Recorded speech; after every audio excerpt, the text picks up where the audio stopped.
if people would have told me before I took those actions, the pain and suffering that I would go through in those endeavors, I wouldn't have taken the action. And so I actually have realized that the less I think about the things I'm going to have to go through to get things, the more willing I am to take the action. Where other people, because they want the knowledge or they want to know the struggles and hurdles, they're telling them this story that's hindering their ability to take the action.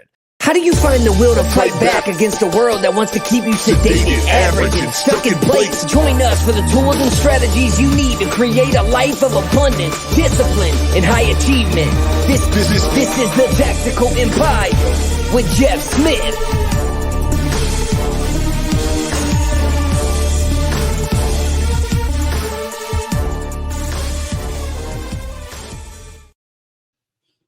Welcome to another edition of the Tactical Empire. I am joined by Sean Ryder today. And how is it going, my man?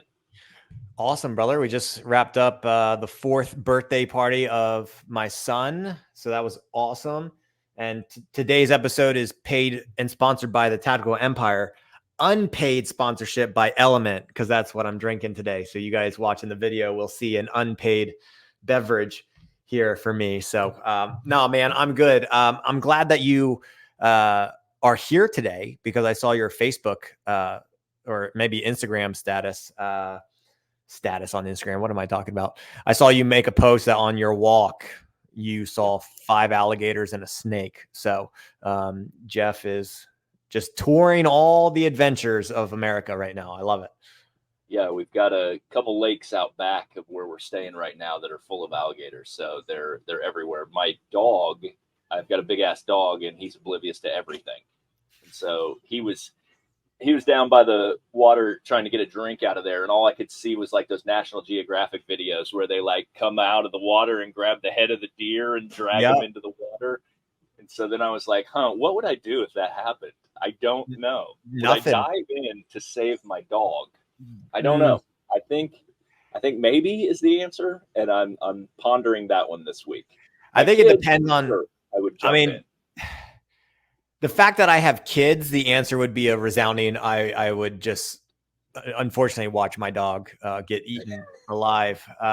But if I was, maybe it's not PG. It's not proper to say if I was manly enough to jump on the back of this owl. If they came out of the water, I've watched enough YouTube videos to know that if I can get on their back, but there's no way you're getting their jaws open. So I mean, your dog's screwed anyway. They're gonna break the neck and spin and be done. But no, but isn't your dog like trained though on like?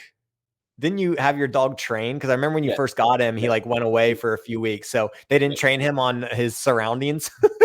Well, he is hyper vigilant about my kids, but like really that's his sweet spot. He's a herding dog by nature, and then yes, he went away for like a month of training and came back, and he's rock solid on things except apparently reptiles, and so protecting himself. I mean, whoever trained him needs to sign up for the Tactical Empire, because principle number 1 is you are the asset. And they did not teach old Ruffluff that he's the asset. So if he dies, then his skills are null and void and cannot be put to the test.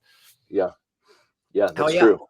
Awesome, brother. I hate to do this again. I'm gonna go to the old Facebook and pull up something you posted yesterday, but it feeds into some episodes that we just dropped recently on mission statements and visions. And we went out to like a 25-year vision when we normally only talk about a 3-year vision.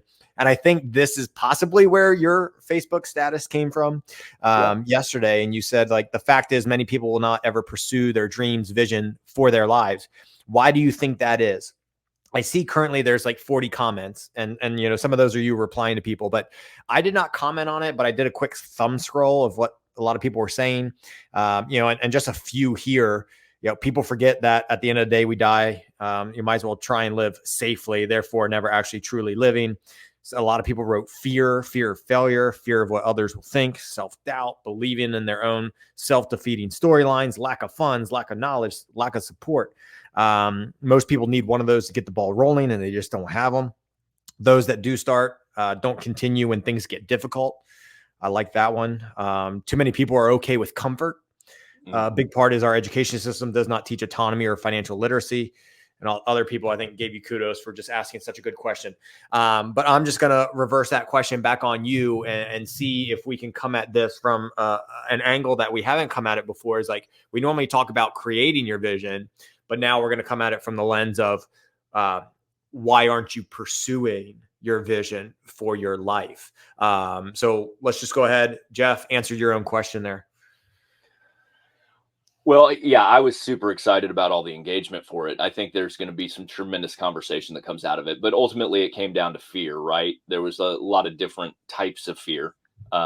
Fear in my own abilities, fear in the unknown, things like that. I think a lot of perception is that it's fear, but I think it's more deeply rooted in subconscious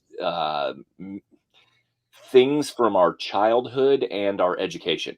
I think that today's education system is set up to make you a worker and by design sit there and be compliant and do all of that stuff. What I think and what I was trying to draw out of people to an extent is that I was looking for true engagement to see what other people thought. The answers were along the lines of what I thought it would be. But ultimately, I think people put too much faith in other people for their future. And like, that is the number one thing. Like, so if you're scared of your own abilities, you need to understand that you're promised nothing with your W-2 job. And so like, you want to talk about scary, like people think the things that I do are scary because I like bet on myself wholeheartedly all the time. And like, what I think is more frightening than that is depending on my boss to pay me and feed my children every other Friday, because that to me is the scariest thing in the world. Because then you have no control. You have absolutely no control over are you providing? Are you presiding over your family? Are you taking care of everything that you have obligations for? I mean, this is why for me, like I worked a long time in the corporate world alongside of my entrepreneurial ventures. But for me, like that's why they always happened. Like I was always doing other things while I was working a day job because I knew that wasn't promised to me. And any given Friday could be my pink slip day. And at the end of the day, like, what do you do from there? Like if you've taken on the obligation to have kids, to reproduce, to like do all this other shit, to marry someone, like you, in my mind, you have an obligation to put some distance between you and those risks. And unfortunately, people don't view it that way. I mean, there's studies out there that like 90% of Americans don't have more than like $400 in their savings account or something crazy like that, or they couldn't provide another paycheck in using their savings account. And so like there's very little buffer built out there. And that to me is far more frightening than like, hey, should I go out on my own? And like, what if I fail? What if I lose $10,000? What if I lose this investment on this deal or whatever, right? Yeah, I think the answer is D, all the above. I don't have a straightforward, perfect answer. The easy answer is just people haven't defined the vision, but I'm not going to say that today because it's literally what we say on the other podcast. So some people just they don't create the space to actually think long range and what they want in the future. But let's just hypothetically say some people have the desire that they want more, whatever more is defined as in what area of life. I think the next thing that is hindered is the knowledge, lack thereof knowledge, and they don't know where to go. Unfortunately, it doesn't take much to understand that in the year 2024, I mean, most education is free. Plenty of free books, PDFs, YouTube videos. Even some of the largest universities are putting free courses out from their curriculum for people to take. And so what is it? Like, are people just lazy, paralyzed to take that step? I mean, it just depends on the person, in my opinion. But I think what I wanted to say today is maybe people have a vision. Maybe they do know that they can get the education for free. I think what hung me up and what maybe hanging some people up is they expect to know it all before they take that step. And thankfully, that's what you've taught me not to do, which is why I respect you as my mentor, because you're like the only person telling me to just take action with lack of knowledge.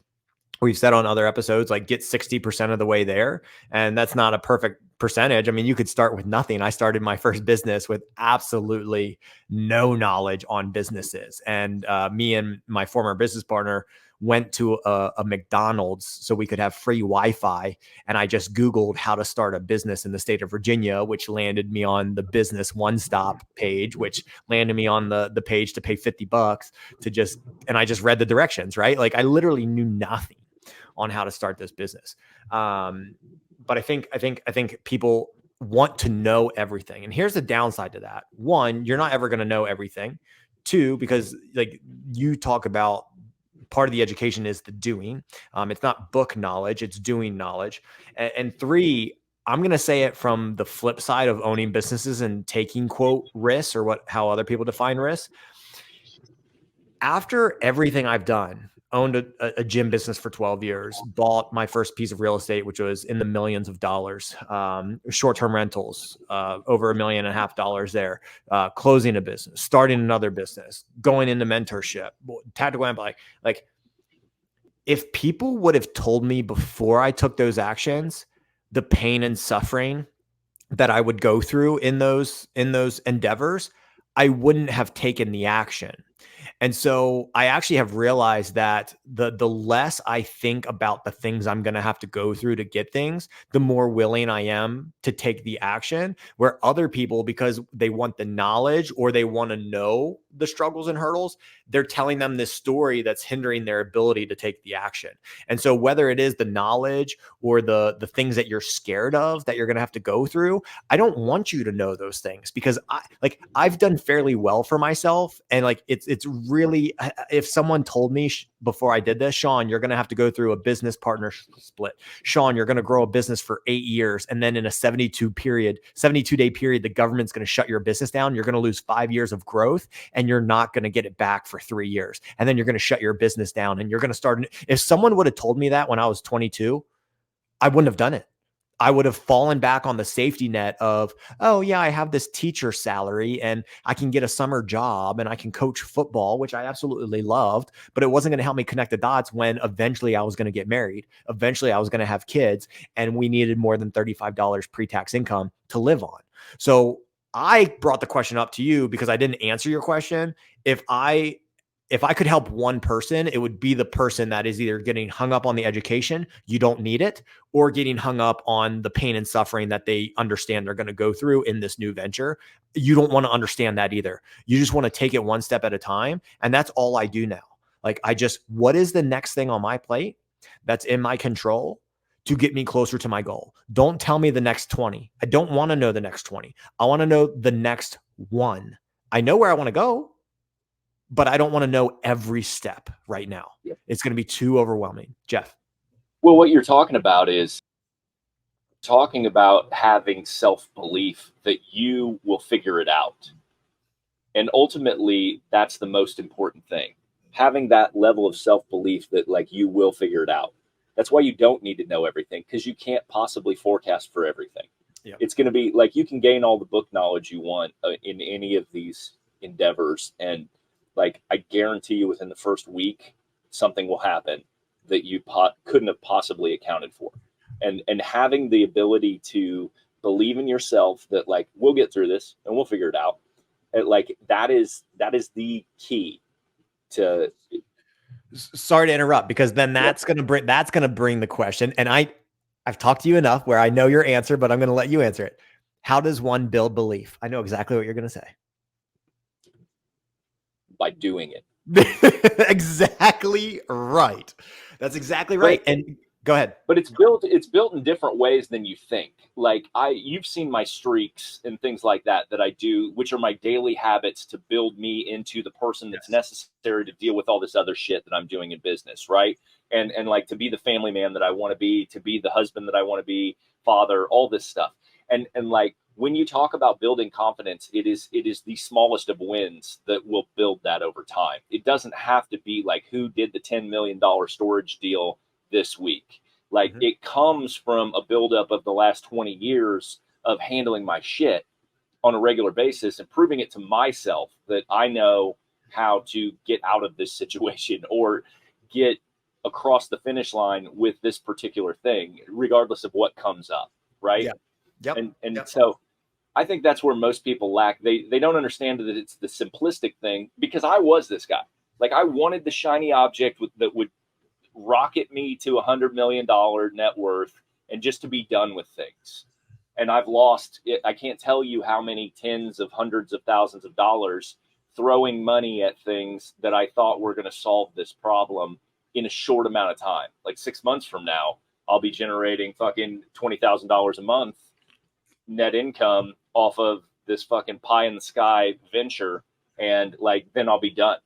And like, I've struggled with that thought process, like, for a very, very long time. But then at the pragmatic side of me is just like, you know what, at the end of the day, what's always here? And what is always here is the work. And so like, I'm just going to go get back to work. Lost another 20 grand. Shit, that sucks. Okay. I'm going to go back to not being distracted and just go back to the work that works. And ultimately that's why I say that our 7 levels of financial freedom, they take time. Like 2 years, 7 years is, like I say, 2 to 7 years. And 2 is like, hey, I'm showing up with money in the bank account. I'm ready to invest with actual capital and I'm ready to roll. You'll be done in 2 years. And like, but 7 years is like, I don't have shit. I've got no money to invest right now. And I've got some debt that's unsecured debt that I need to take care of too. That may take you 7 years, and it's going to be a slog and a slugfest. And like, there's going to be times you don't feel like you did shit. That's why it's so important to reflect on what you've done all the time. Like, how have you moved things forward? Like, it's important to be intentional about what you're doing, but it's also important to reflect and say, well, I am in a different place. Fuck, I've been working on this goddamn multi-million-dollar refi for, I don't know, 18 months, maybe more. Every episode? Yes, it is absolutely beat me into the fucking ground. But like, what else do I have to do? I got to keep on moving it. And like, so it's just things like that you have to understand, and you have to take it with like the right lens to understand that like the journey is all that matters. Like, there is no finish line to this. That's another thing that I quit shooting at those quick fixes, the shiny objects, the things that were fast, when I just settled into the fact that there is no finish line. Like, because if I got that $100 million tomorrow and you deposited it in my account, I've often thought about that. Like, how would I live my days? How would I be as a human? And like, I know the things that I want to do that I could amplify on with that, but I would also have to really focus on keeping my disciplines about me, because like, otherwise you find like misery with no purpose. So like, if somebody put that pile of money on my plate right now, it might be the worst thing that ever happened to me. Just from an internal standpoint of like, it's bringing me misery. I don't feel joy in pursuing anything anymore. As far as like, my mission is self-created. Yeah, I like that a lot. And I'm just gonna kind of brain dump here, and I want your opinion on it, because I think working one-on-one with people, this comes up often, and I don't know if it would really come up the way that you coach people. I know that you're, full on abundance mindset and put what you want out into the universe, which is why I'm surprised you said something about your dog's head getting bit off, because the fact that it came out of your mouth, it might happen. But like, when I'm working with people one-on-one, and this is just how my brain works, yes, I'm all about vision. Yes, I'm all about abundance. Yes, I'm all about working towards what I want. And I know time, this is one of my answers to your question, by the way, is like, some people they just don't understand like compound interest and that time matters.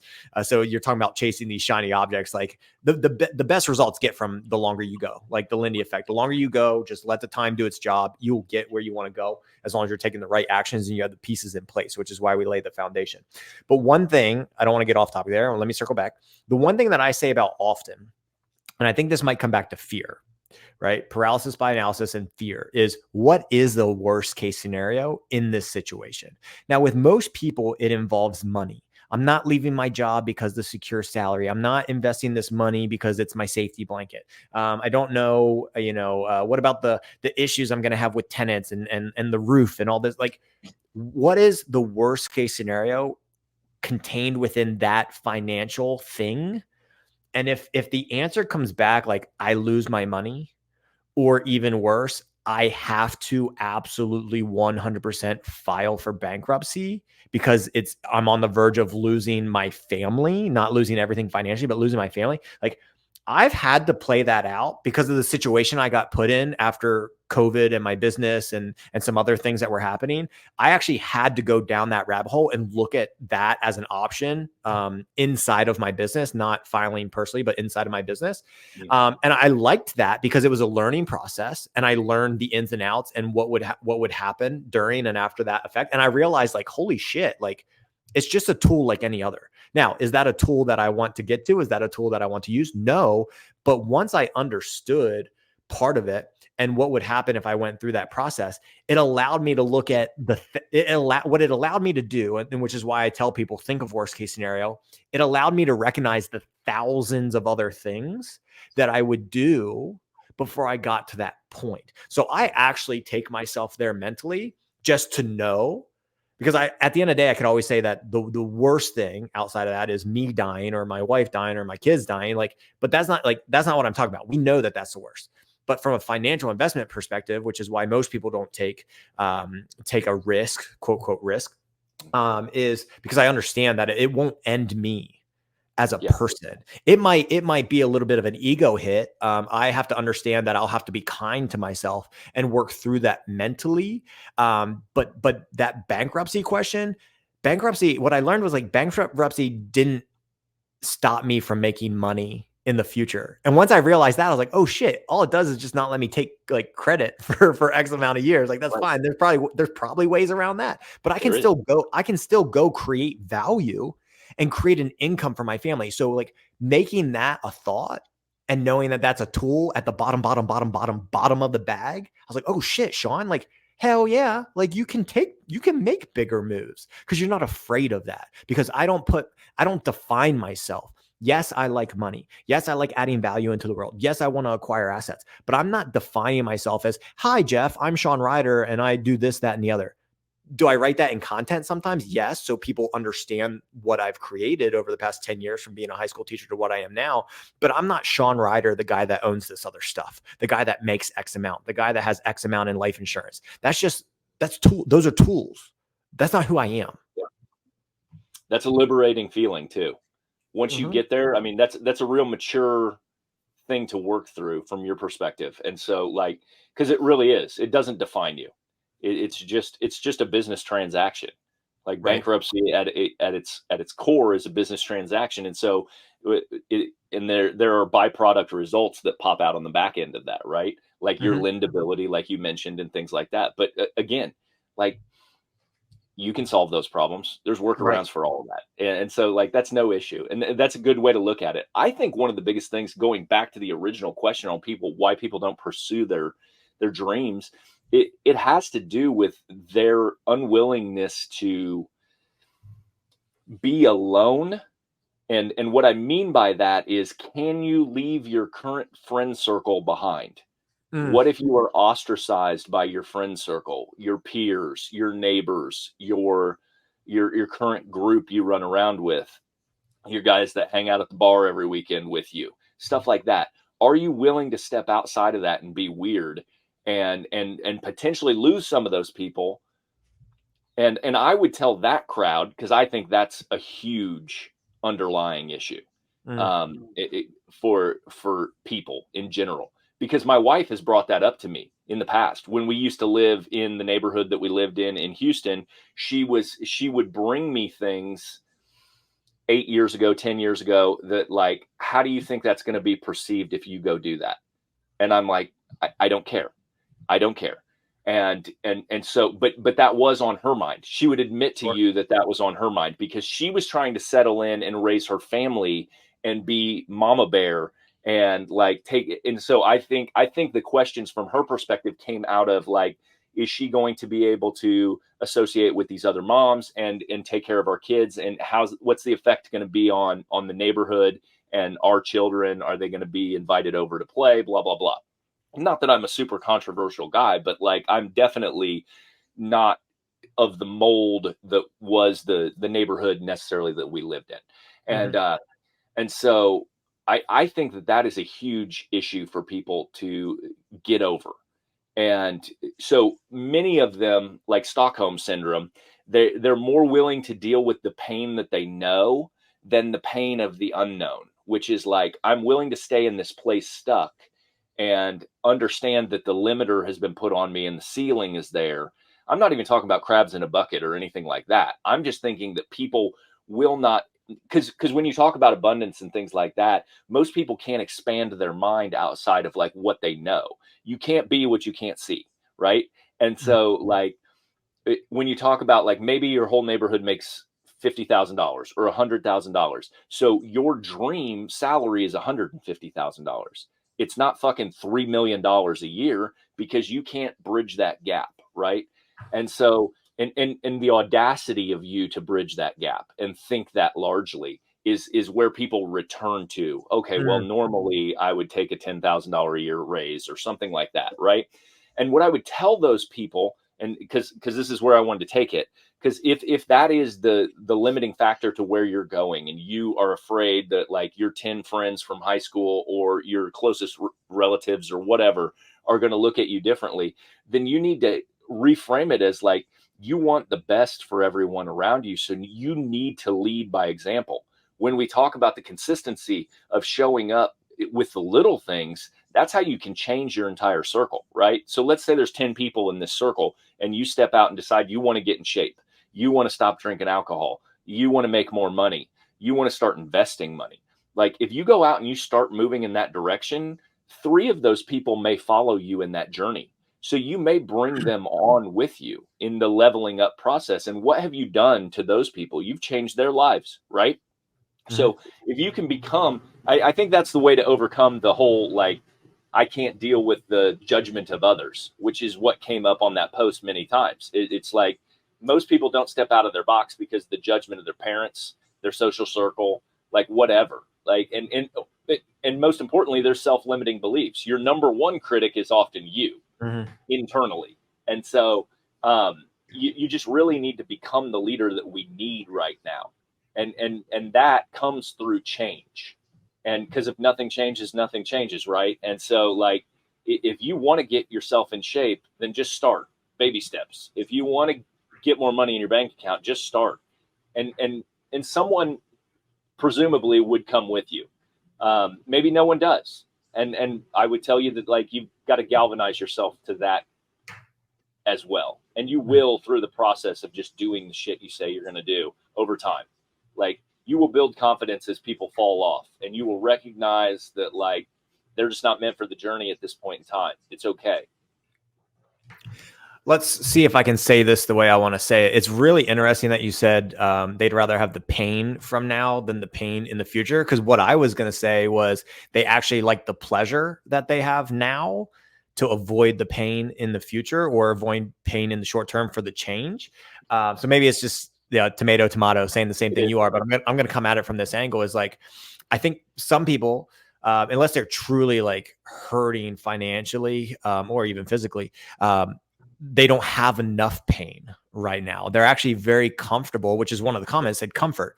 They may not call it that because they're the same people that sit and complain about not having enough money and not doing this. But then we look at their bank account and they're using Uber Eats for $1,000 a month because they can make it work. Like things are quote working. And we know it's not working for the average American, but they think it is. Oh, it's just having credit card debt is normal. Oh, inflation at 25%. Like everyone's going through this. Like, no, not like, yeah, everyone's seeing inflation, but not everyone is just acting like it's not a big deal and making changes. Like if you recognize it, you have to make changes, especially if you're not making enough money to make ends meet.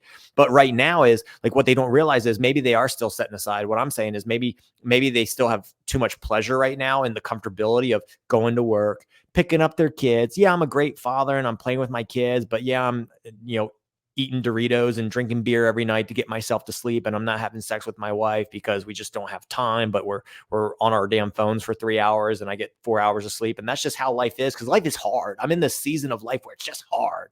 But what they recognize is like, if you don't change, even if you have a sliver of pleasure right now, the pain is coming. The pain is coming. I'm going to stick on the financial side of it. Maybe you are setting aside $500 a month, but if you're not increasing your inflow and managing your expenses, that 500 is going to be 400 next year. And that 400 is going to turn to 300. And then we're going to blink. And 5 years from now, you're at break even. Now you're going to start feeling a little bit of that pain in the wallet. And it might be a hair too late in the moment where you could have made a lot of ground over the last 5 years. So I think pleasure now to avoid pain is just going to bring worse pain later. So put yourself in very uncomfortable situations mentally, physically, financially, and not to bring this topic in because I want to wrap up. Like that's why I had to teach myself over the past year to actually fast. I saw all these guys in the inner circle doing fast, and I'm like, no, I don't like the feeling of hunger. But like I had to take myself there mentally. Like, you're avoiding it. Discomfort is what you're doing. So effing do it. And it's interesting that I say that because I've avoided my monthly 24-hour fast for the past week, and I have it on my calendar for this week. So I got to actually like take a dose of my own medicine. I did a 72-hour fast for the first time last month. So I think that's like pushed me to just be like, you're good. Bro. Yeah, you're good for a while.